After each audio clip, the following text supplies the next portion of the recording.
Interior Secretary Bruce Babbitt today effectively ended a fishermen's protest that could have hindered the flow of an important part of the nation's oil supply. Fishermen in Prince William Sound, Alaska, have been blockading the oil port of Valdez because of a massive decline in the pink salmon harvest that they blame on the 1989 Exxon Valdez Oil Spill. The blockade ended after Interior Secretary Babbitt announced in Alaska a new set of measures to improve the fisheries. ABC's Brian Rooney reports.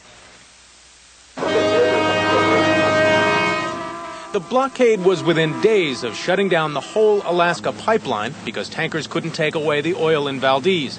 The fishermen said 3 years of poor fishing for pink salmon made them stop fighting each other for fish and instead battle the oil industry and the Exxon Corporation. These are hard-working fishermen. They're not whiners, and they've held on as long as they can. And finally, this fleet is hurting to the point that they finally had to say something. The fishermen say it takes them weeks to bring in what they once caught in a day. Starting at 4 in the morning and going until 11 o'clock at night, we broke even yesterday, making enough money to cover gas and expenses. Exxon took issue with the fishermen, saying the 1990 and 91 salmon harvests were the two largest in the history of Prince William Sound. Exxon said the low catch of both wild and hatchery fish this year, quote, clearly point to some other factor or combination of factors in the marine environment as a cause for the population decline.